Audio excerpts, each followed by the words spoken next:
quinto dia, concluindo hoje esse simpósio. Nós temos hoje a professora Maria Alzira, que vai nos falar sobre a chegada da congregação aqui no Brasil. A professora Maria Alzira é formada em Ciências Sociais pela PUC, pós-graduação em História da Educação também pela PUC. Atualmente ela desenvolve pesquisa na área da História da Educação a respeito das congregações religiosas francesas que vieram para o Brasil e investiram na área educacional. Por isso que nós a convidamos para apresentar alguma coisa sobre Sion, que se insere nesse contexto também.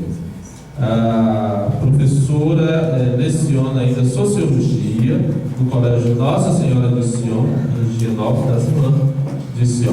A senhora passa então a palavra. Obrigada, boa noite. É um prazer estar aqui hoje com vocês no Centro Cristão de Estudos Judaicos dos Religiosos de Sion. Como o padre disse, eu atualmente sou professora do Colégio Sion, História e Sociologia, e participo de um projeto temático sobre as razões da vinda das religiosas francesas para o Brasil, dentro da área de História de Educação da Universidade de São Paulo, em convênio com a Unicamp. E é justamente por isso, como ele disse, que os padres me convidaram para fazer essa palestra hoje. Eu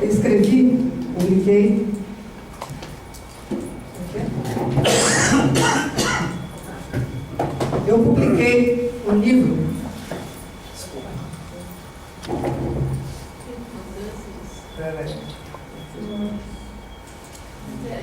Anterior. Não está me obedecendo?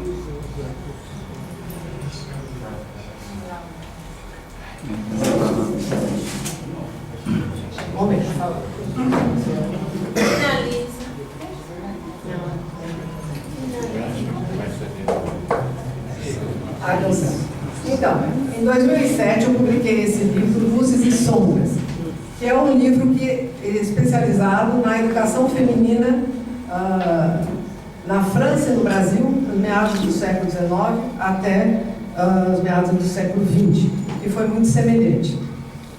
Então, esse livro trata principalmente dessa visão educacional.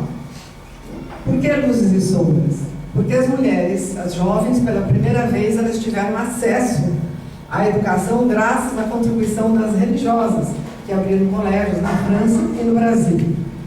Então, elas tiveram as luzes. Porém, ainda estavam na sombra, porque até o início do século XX, a educação feminina era uma educação assim, muito tradicional, muito conservadora, muito religiosa.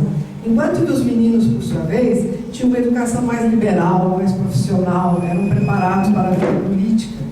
As mulheres ainda eram preparadas para aquela sociedade em que deve ser boa dona de casa, boa esposa, né? Então elas tinham uma educação assim mais tradicional.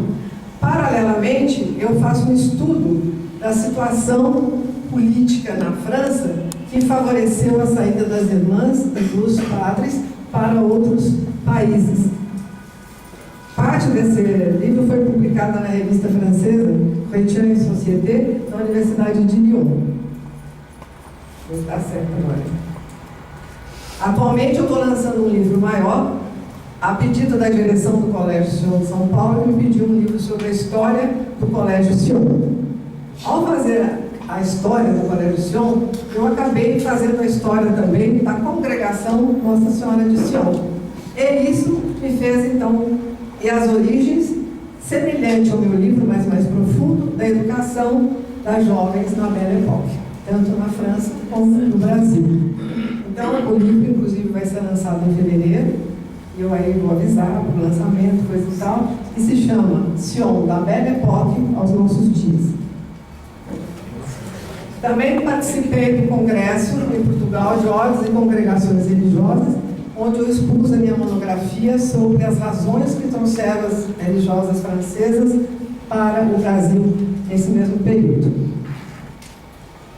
Bom, então agora nós vamos nos concentrar na congregação Nossa Senhora de Sion, cuja fundação ocorreu em meados do século XIX, mais precisamente em 1843, e aconteceu num momento de muito crescimento das congregações religiosas na França. O historiador Charles Langlois afirma que entre 1800 e 1880, mais de 400 congregações surgiram na França. E a nossa Action também surgiu, então, em 1843, e a maioria delas eram femininas, embora houvesse também outras de ramo feminino e masculino. As congregações, as religiosas se dedicavam inicialmente à educação, ao trabalho em hospitais, presídios, né? E a congregação, digamos assim, elas iniciaram-se com o ramo feminino, como foi o caso da congregação Nossa Senhora de Sion. É uma congregação de direito pontifício, que possui uma superiora geral, tem a sua sede em Roma e possui irmãs apostólicas e contemplativas. Atualmente, a congregação do ramo feminino possui em torno de 400 irmãs no mundo todo.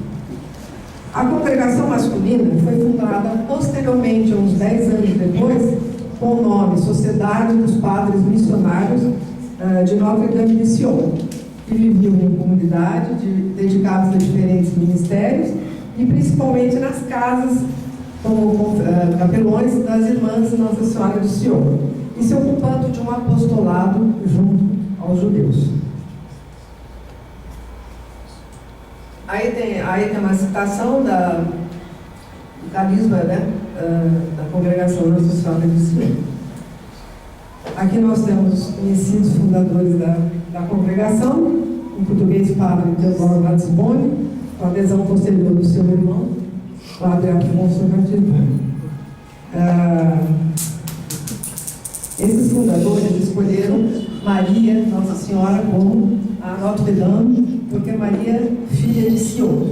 Sion significa, é o nome bíblico da cidade de Jerusalém, que possui a sudoeste um monte muito alto chamado Sião. E esse nome é um símbolo do povo de Israel e evoca muitos aspectos religiosos e proféticos, como o padre Teodoro afirmou, que Jerusalém, no final dos tempos, poderia agregar num corpo só todos os fiéis. Aí já tem uma ideia assim, de integração dos fiéis dispersos pelo mundo. Aqui, a título de curiosidade, né, eu trouxe, aliás, encontrei nos arquivos dos religiosos do Sion, não foram das religiosas, essa foto fantástica, que é a foto do primeiro colégio Sion, em Paris, em meados do século XIX. Segundo o padre Donizete, esse colégio pegou fogo, né? Não foi destruída, era a casa geral foi mudada e construíram um novo colégio. E essa casa geral não existe mais. Não, ela está no alicerce do novo colégio. O colégio pegou Danilo. Ela era muito linda, né? E engraçado que eu mostro meus alunos hoje, que eu estava comentando com eles, no ensino médio, como eles não têm assim muito conhecimento do passado, eles falaram assim para mim: puxa, mas elas iam todo dia com essa roupa e mochila nas costas? Caramba, mochila nesse século não existia. Eu falei, elas não iam para o colégio, elas já estavam lá, moravam lá, né? Bom, então o que eu acho importante é a gente fazer um retrospecto do contexto histórico-político da França que afetou essa expansão da congregação do Nossa Senhora de Sion. Então, tradicionalmente, a França sempre foi uma nação católica, tá? E a igreja sempre exerceu um poder muito grande, era um dos grandes estados que formava a sociedade francesa. O segundo e terceiro estado, o primeiro era o estado da igreja. Os conflitos entre igreja e estado vão começar como consequência da Revolução Francesa. E uma série de reveses vão surgir, porque surge a ideia de laicização, a ideia de liberalismo, de república, em que eles procuram afastar a intromissão do clero nos negócios do Estado. Então, esses conflitos vão se acentuar na Terceira República e vai haver, então, um confronto que vai se refletir principalmente na educação. Por quê? Para o Estado republicano, a afirmação de que a educação deve ser leiga. homens antes de sermos cristãos, judeus ou maometanos. Isso significa que aqui nós temos a figura da Marianne, que simboliza a República Francesa, debruçada sobre a instrução nacional. E começa a haver uma ideia de que é necessário se formar uma única escola para uma única pátria. Tolerar que a Igreja conserve o controle sobre o ensino seria encorajar a divisão de duas juventudes na França. Então, paralelamente, começa a surgir uma série de críticas dos anticlericais com a história do desenvolvimento do final do século XIX, começando a dizer da incompatibilidade do ensino católico, inclusive com o desenvolvimento da ciência. E a educação foi o foco mais forte dessa constante luta entre os clericais e anticlericais. Entre 1875 a 1905, a França foi submetida a uma luta constante de leis que iriam influenciar na instrução escolar. Essas leis incorporaram um processo que nós denominamos de processo de laicização. Então, as leis começam a exigir que as congregações tenham autorização para ensinar, começam depois a proibir que elas ensinem, começa a aparecer a necessidade de que elas se secularizem, ou seja, abandonam o aspecto confessional e se tornam escolas semelhantes ao Estado. E as aulas, digamos assim, de religião, catecismo, pastorais, era dado, mas fora do cotidiano seria igual ao da escola não confessional. A crítica principal foi feita aos jesuítas. Aos jesuítas, os anticlericais os culpam porque eles são principalmente que desejam inculcar nos jovens a disciplina rígida, a obediência cega, a fim de torná-los dóceis, submissos e desprovidos de espírito crítico. Então vejam bem, esse é um ponto de vista importante para nós analisarmos objetivamente e friamente. Havia essa tendência do anticlericalismo na França que vai vigorar até haver, em 1905, a separação da Igreja e do Estado. Quando então a própria Igreja começa a retomar novamente a sua posição de prestígio na área da educação. Aqui nós temos, por exemplo, um exagero. Esse Patrick Cabanel é um autor que estuda o exílio das congregações religiosas francesas, tanto para a América quanto para países em torno da França, na época da laicização. Então ele fala que a sequência das leis anticlericais promoveram o grande exílio de religiosos franceses. Aliás, é um momento diplomático e cultural jamais estudado. Por quê? Porque é desconfortável para o Estado reconhecer que ele fez essa, não digo perseguição, mas essa pressão contra as congregações. E a Igreja também procura virar página disso. Então é um estudo que já passou. Não há muita preocupação das pessoas entrarem em detalhes sobre isso. Mas foi um momento, sim. E esse momento, de uma certa forma, vai influenciar no exílio das grandes congregações religiosas da França. Então, o que vai acontecer? A aplicação dessas leis no início do século provocou na França o fechamento de milhares de escolas e a partida de outros milhares de congregacionistas para o exílio extenso, sendo que a maior parte deles não voltaria senão após a Primeira Guerra Mundial, mais tarde, com Lula. Na realidade, 3 escolhas se impuseram às congregações: a secularização pro forma, a secularização definitiva para os mais conformistas e o exílio, que seria a opção daqueles que não mais radicais. O que importa dizer é que a França, na verdade, não expulsou ninguém, ela apenas exigiu que eles se secularizassem, deixassem de ser confessionais para se tornar escolas leigas, com aulas de religião sim para quem quisesse, mas não obrigatoriamente. Então a secularização pro forma levaria os padres e freiras a usarem o traje civil, tirar os símbolos religiosos, recebendo os documentos da secularização, embora pudessem conservar seus votos na medida do possível. Era uma atitude de esperar para ver o que acontece. Quem sabe dá certo, nós voltarmos novamente a ser escolas confessionais. Os que optaram pelo exílio viram a oportunidade de um privilégio na opção missionária. Por quê? Porque, na verdade, muitos, aí eu apenas comento que muitos foram para os países limítrofes da França, outros migraram para lugares mais distantes, como Canadá, Estados Unidos, América Latina e Austrália. O que é muito importante nós fixarmos é isso aqui. Se, por um lado, a opção do exílio surgia como uma escolha triste e difícil, por outro lado, recebeu o apoio do espírito missionário, trazendo como resultado a expansão da história cultural, linguística e diplomática da nação francesa. Então, os exilados difundiram a herança cultural, o idioma, o catolicismo da França. E segundo Lapierre, que é um estudioso das congregações canadenses, não havia uma ideologia antirrepublicana. Ao contrário, cantou-se sempre a glória da França. A maioria escolheu o exílio para salvar a vocação e o hábito, e consideraram o mesmo um privilégio, porque aqui encontrariam no estrangeiro clientela e recursos, resultando, enfim, numa nova forma de carisma missionário.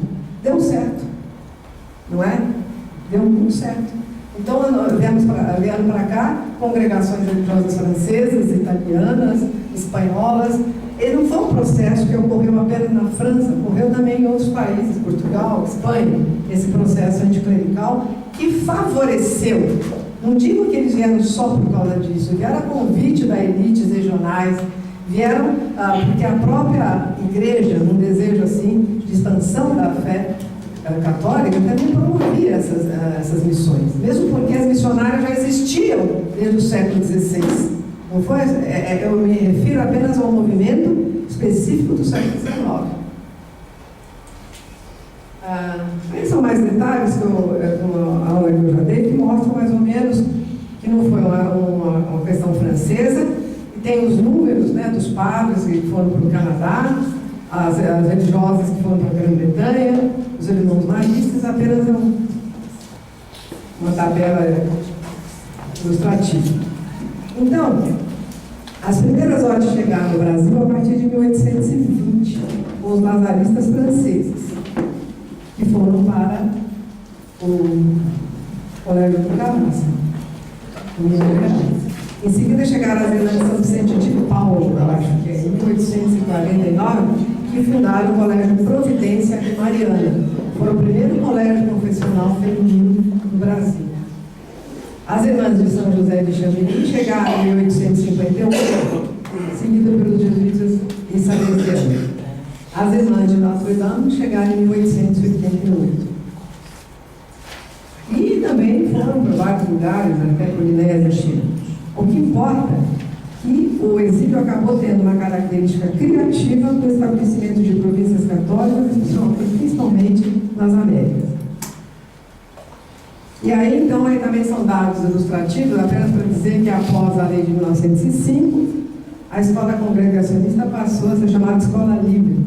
E também tem a escola católica com aquelas aulas a mais, né? E o processo, então, continuou e finalizou em 1965. E a coeducação foi estabelecida em 1975, na mesma época que no Brasil, a obrigatoriedade da escola zenista. Aí fala uma curiosidade que em 1938 as mulheres na França só podiam entrar na faculdade sem autorização dos maridos a partir de 1938. Agora aqui é o que nos interessa mais de perto, né? Os missionários de Deus que os chamam. Não são? São missionários de Deus. Então, são os padres religiosos de Sion, que embarcaram para o Brasil no dia 1º de setembro de 1912 e chegaram em Santos, com os dados que eu tive, em 17 de setembro. Aqui é o navio, na sua viagem inaugural, acredito, em que eles vieram. É o navio Atlanta, da Royal Mail Companhia Inglesa, em que vieram os padres religiosos de Sion. E eles chegaram aqui, eles foram recebidos, eles chegaram, desculpa, a convite das irmãs de Sion, interessadas que eles viessem, não só para trabalhar com elas como capelões, como também para aproveitar a oportunidade de evangelizar uma população tão grande que existia no Brasil e sem nenhuma assistência espiritual, por assim dizer, né? A chegada dos primeiros padres, aqui é uma curiosidade, foi feita por uma senhora aqui, Dona Sebastiana Melo Freire, que era uma ex-aluna do Colégio Sion, que morava perto do colégio. Ela recebeu os padres em sua casa. Só que ela tem uma história muito triste. Alguém conhece? A Dona Sebastiana era de uma família abonada, ela era aluna do Sion, era uma mulher muito piedosa, e ela passou uma vida assim muito fechada, muito reclusa, só rezando, fazendo caridade, e acabou ficando sozinha. E começou a ter um problema de demência. E aí o que aconteceu? Com aquela fortuna que ela tinha, eles a construíram uma casa, que é essa casa aqui que fica na Bela Vista, chama-se Casa da Dona Iaiá. E lá então ela ficou reclusa, porque ela não tinha comportamento adequado mais para poder sair de casa. E ela morreu aos 74 anos, com uma fortuna vacante, que acabou sendo utilizada pela Universidade de São Paulo. Essa casa é muito bonita, na Bela Vista, é a Casa de Dona Iaiá. Os padres poderiam.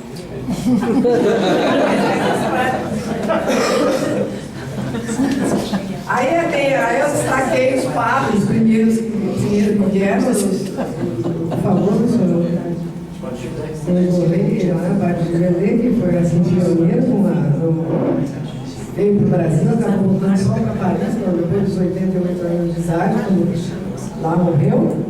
O Padre Dante, que foi o primeiro pároco aqui da Igreja de São José, inclusive eu assisti tudo. E esse padre que não é francês, né? Ele tem influência inglesa, né? São os 3 padres que eu achei notáveis quando eu li os arquivos, em que eles foram assim, verdadeiros heróis nessa terra de ninguém naquela época, chegar não falando nada de português, tiveram que arrumar um professor de português lá do colégio, São das Feiras, para ensinar ele a falar alguma coisa. E aqui eu fiz uma seleção, não sei, daqueles padres que mais se destacaram. Historicamente, eu fiz uma seleção muito rápida, assim, de alguns padres que se destacaram nessa primeira década, né, digamos assim, da chegada, né?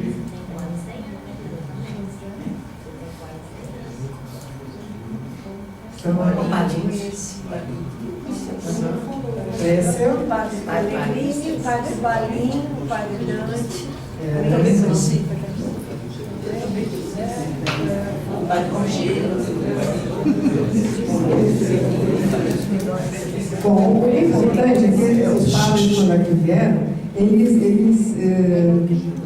eles foram para o bairro de Genópolis, uma curiosidade. O bairro de Genópolis chama-se Genópolis porque naquela região era ainda despovoada, em 1910, 12, 15, ficava longe do centro e era considerado um lugar assim de clima bom, como se fosse serra, porque era longe do centro.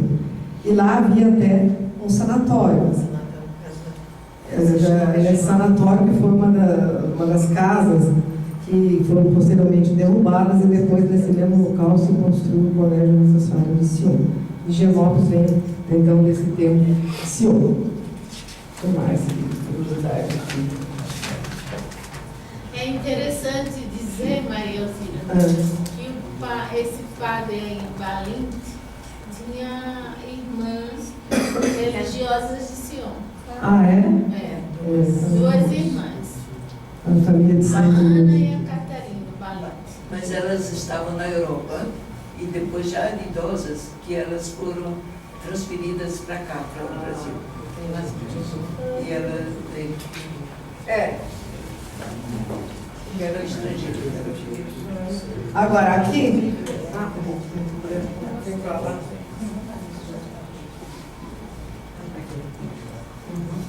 As primeiras missões ocorreram já no ano de 1912, em Bragança Paulista, nessa região próxima, em Piracá, em 1913 e 1914 em Nazaré.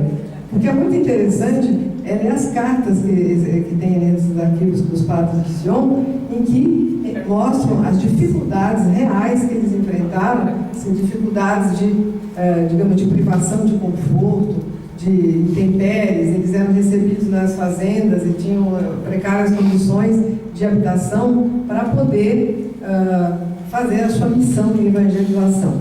E uma coisa importante também é o fato de que eles tinham que enfrentar o sincretismo religioso, porque o povo era muito bom, a população era boa, gostava dos padres, não davam um sossego para os padres, mas eles tinham um sincretismo religioso, eles acreditavam em curandeiros, em uma série de outras práticas que são incompatíveis com o catolicismo. Então os padres enfrentaram essas dificuldades também. Agora, as missões, elas eram realizadas desde as 7 horas da manhã, com missa, sermão, à tarde tinha terço, confissões, e depois duravam assim, algumas semanas, eles faziam procissões e faziam o erguimento da cruz.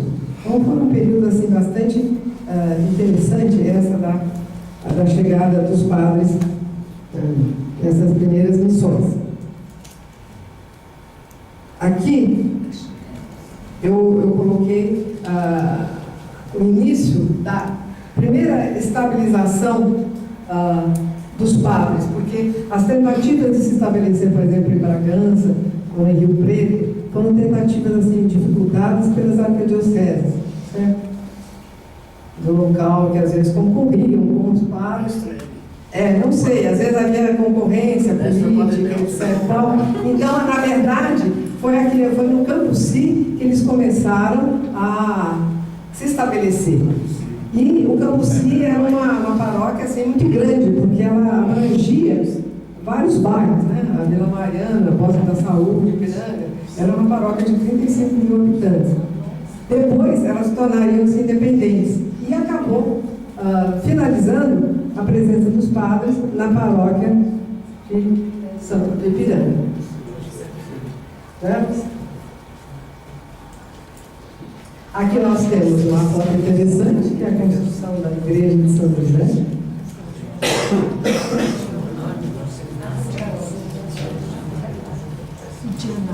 Aqui ela está falando.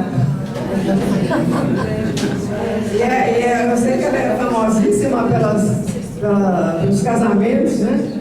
Várias vezes tentei tirar umas fotos, consegui essa não sei que hora, não foi nem hora de nenhum casamento, porque ela só sempre teve casamento lá.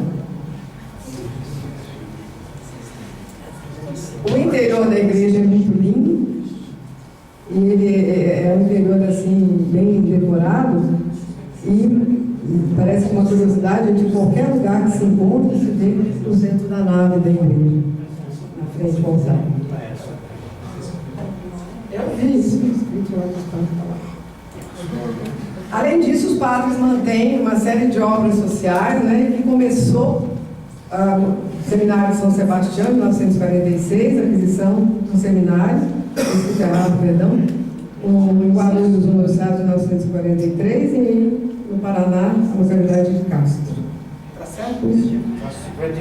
51, né?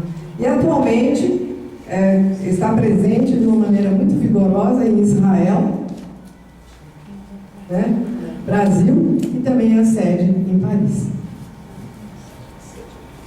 Eu acho que eu sintetizo.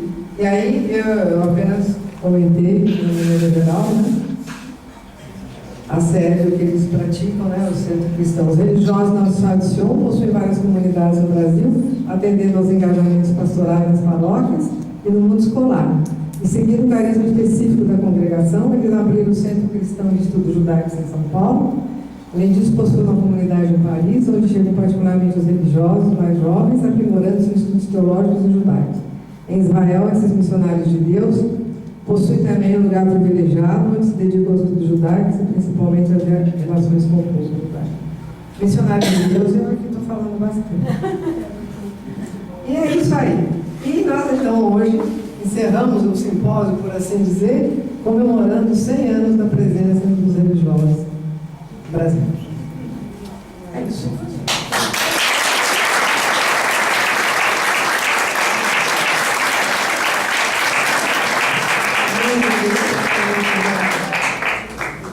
Pelo assunto. Eu procurei sintetizar ao máximo, porque infelizmente, como os funcionários adoram, a minha palestra seria na quinta-feira. E aí eu marquei um evento na sexta, que vai acontecer, já está acontecendo, quando vamos chegar um pouco mais atrasado. Mas isso, portanto, que aconteceram, dá para nós conversarmos bastante. Eu vou sortear agora 5 exemplares. Antes do sorteio, a gente vai deixar a liberdade, se alguém tem alguma curiosidade, alguma pergunta, ou então uma complementação, uma observação, podem ficar à vontade. São todas as irmãs e o senhor aqui, a Giza, tem mais experiência, penso, Padre Bel também. Padre Elisete, alguma coisa que eu gostaria de colocar? Eu queria que talvez você voltasse as fotos da chegada de Santos, achei bonita. Só para a gente identificar. E você talvez falar um pouco de cada um deles. Cara, eu tenho que agradecer.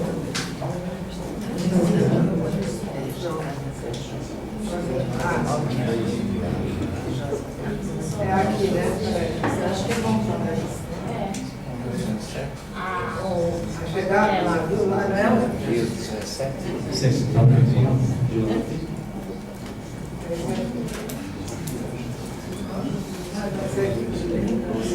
Do navio. Bota um pouquinho. Destaca um pouquinho. Você falou que esse navio estava a primeira viagem. Eu li que o navio Arlanza estava na primeira ou segunda viagem dele, que foi lançado para vir para o Brasil. Agora, se é fato documentado, assim, eu li os artigos que foram na primeira viagem. Ok. Também aí as fotos. Essa aí seria Depois dos padres, antes de chegar os 3 primeiros. Porque aí começa a nossa história aqui no Brasil com eles. Então, nossos pais aqui, aqueles que trouxeram a congregação para o Brasil. Essa parte eu não...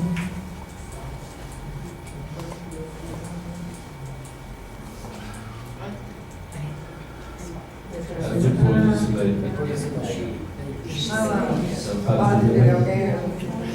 Francês. Francês. Alguma destaque da produção dele? Quer falar alguma coisa? O mestre noviço conhece os 3 histórias de cor. Padre Bel poderia comentar um pouco a respeito de cada um. Está cedo ainda. O senhor pode comentar a respeito do O Padre Givelé, ele foi um dos primeiros. O Padre Givelé foi um dos primeiros superiores que veio. Ele era superior geral, veio para o Brasil. Ele que supervisionava. Ele tinha umas ideias meio doidas de tudo. Teve uma certa época que ele resolveu abandonar a congregação e entrou para o mosteiro de São Bento. Depois ficou um mês lá, a vida era muito dura, voltou novamente para a congregação e começou as missões. Ele ficou, quem eram os primeiros que vieram foram o Padre Quitel, o Padre Ernesto, o Padre Dante. O Padre Ernesto foi o primeiro padre na paróquia de São José de Ipiranga. Quando eles estavam no Cambuci, o Padre Givelé era superior geral ainda. No Cambuci houve uma briga com o Dom, a palavra é briga mesmo, com o Dom, o Cardeal Mota. Aí os padres ficaram com ciúmes porque os padres de Sião iam pegar a paróquia lá. Sem mais nem menos, mandou lá para a roça, que é o Ipiranga. Eles iam a cavalo, foram para o Ipiranga, e no Ipiranga tinha ali algumas indústrias, muito italianos. O Padre Dante se deu bem. Esse irmão, o Charles Ritpat, ele era um grande eletricista. Até ele fez a eletricidade lá dos salões, ele pedia dinheiro para construir a igreja São José, fazer o livro de ouro, aquela coisa toda. E depois, como os padres mandaram para lá, eles davam catequese, tinha algumas indústrias, e também fundaram uma capela na Rua Gentil de Moura, que é a igreja do Sião hoje.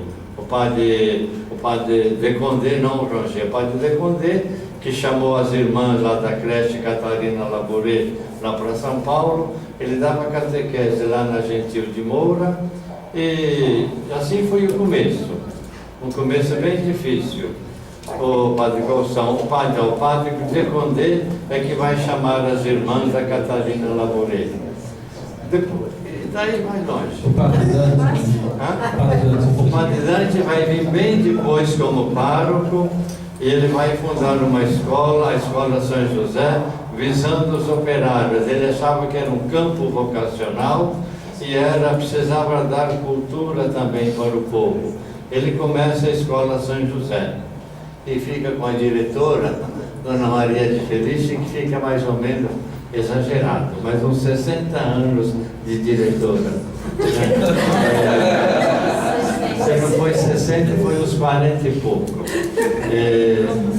Aí ele construiu, com o dinheiro da educação, começou naquele andar de baixo da Escola São José, ele vai aos poucos ajudando a construção do Seminário de Castro, do Seminário de São Sebastião do Paraíso. O Padre Dante, quando ele veio, foi para Bragança, voltando um pouco. Ele foi com o Padre De Rossi, um padre jesuíta. E tem muitos casos interessantes. Ele ia ter um casinho só, que ele conta nas suas cartas. Ele foi atender doentes na roça, então o pessoal fica deitado, ele atendia a confissão deitados dele. Depois todo mundo que ia confessar na igreja queria deitar para confessar.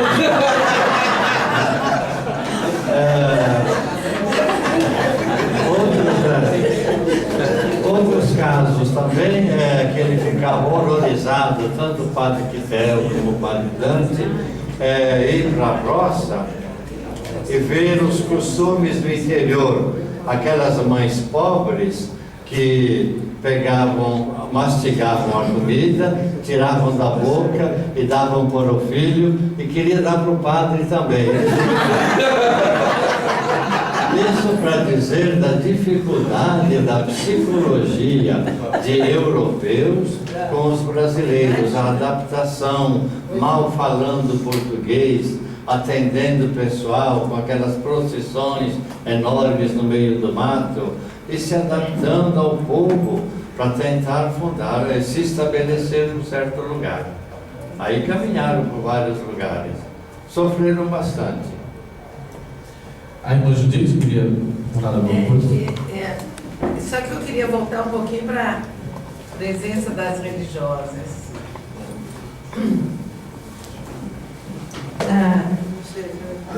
Para mim completou uma visão da chegada das congregações femininas no Brasil. Porque quando eu estudei a implantação das congregações no Brasil, eu peguei um outro viés. As congregações femininas eram proibidas de vir para o Brasil porque os portugueses não queriam que os filhos casassem com índias e negras. Então as mulheres eram proibidas de entrar nas congregações religiosas e por isso também era proibida a entrada das congregações no Brasil. A primeira congregação que entrou no Brasil foram as Clarissas, e ainda porque eram para entrar as mulheres de famílias ricas para não repartir herança, que foi em Salvador, é o primeiro lugar que teve convento. E aí depois, sim, chega em 1858 com o Chambéry, mas até ali as únicas que tinham no Brasil eram só as Clarissas. O Colégio Providência de Mariana, não? Não. Todos eles. É de 1849. Aonde? Providência, Colégio Providência, Mariana. Foi a primeira instalação. Aonde? Aqui em São Paulo. Mariana, Minas Gerais. Minas Gerais? Providência. Em Mariana. Então os livros de história que eu consultei não são os mesmos. Porque mas existe. Era proibida a entrada de congregações femininas. Então mesmo houve a expansão que pressionou para elas chegarem aqui. Agora, eram proibidos, porque o governo de Portugal não queria que as mulheres entrassem. Mas elas vinham aqui para casar? Elas vinham aqui para... Não. As famílias portuguesas do Brasil não podiam deixar as filhas entrar para ser religiosas. Se viesse congregações, essas meninas queriam ser religiosas. Então era proibida a entrada, só entrou as contemplativas clarissas, porque elas eram filhas, a família tinha 10 filhas, então 5 iam para o convento para não repartir as terras. tinha ideia que naquela época colonial elas iriam para a Europa, no convento de lá, porque aqui não tinha. As clarisas em Salvador foram fundadas para isso. O que existia muito no Brasil eram as casas de retiro, fundadas pelo padre Biapina.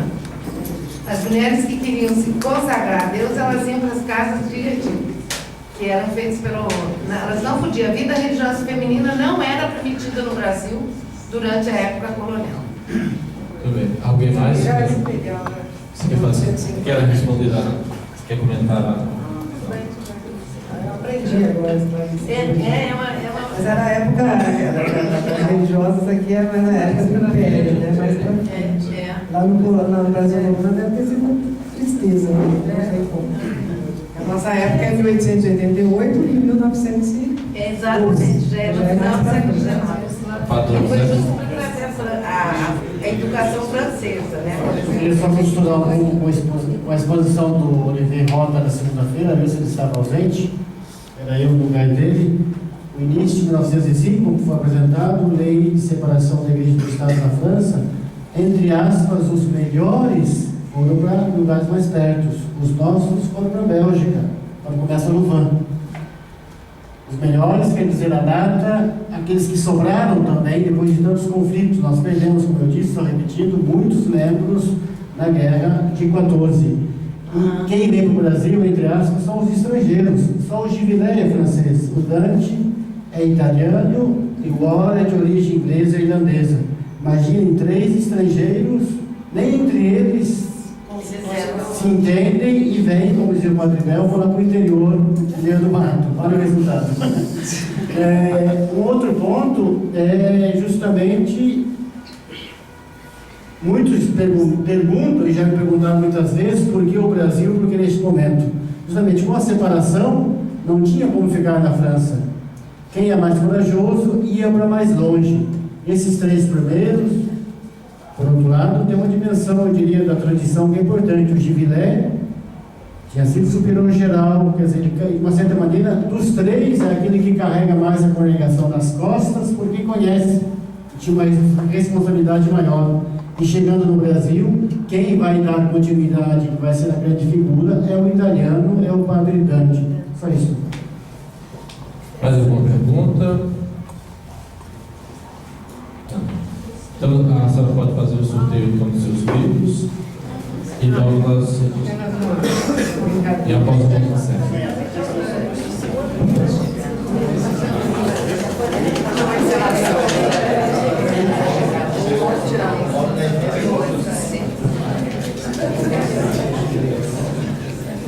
Então, a primeira sorteada é Luciene.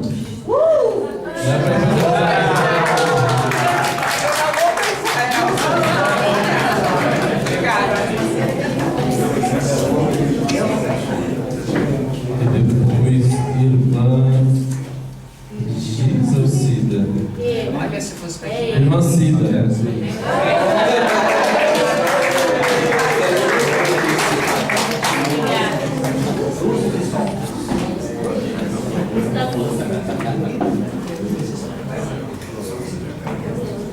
Depois, Cláudio Rios. Foi eu que escrevi. Não é Cláudia? Cláudia? A Cláudia.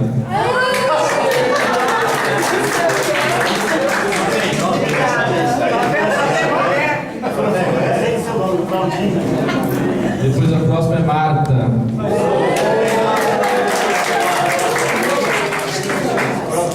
Posso falar uma palavra depois? Pode. Depois o irmão Flávio.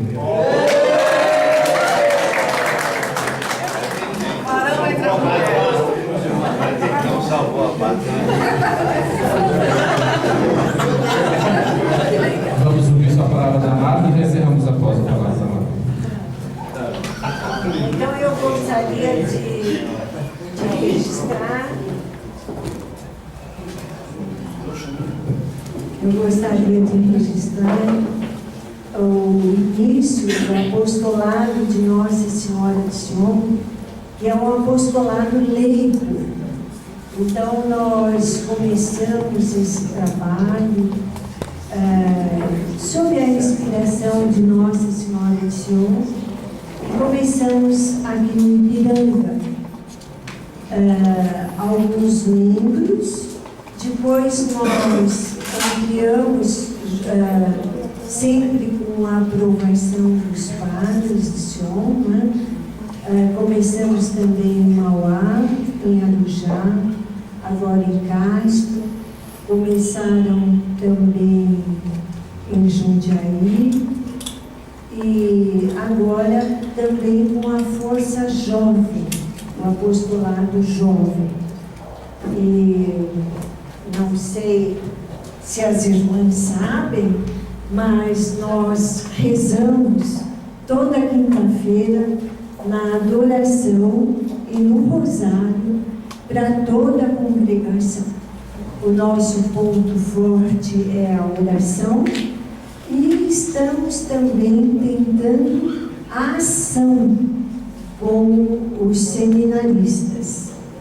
E espero que esse trabalho continue, vá à frente e que muitos leigos se engajem nesse trabalho. Fica aqui um convite a todos os leigos que se engajem no apostolado de Nossa Senhora de Sion e venham nos ajudar nessa expansão.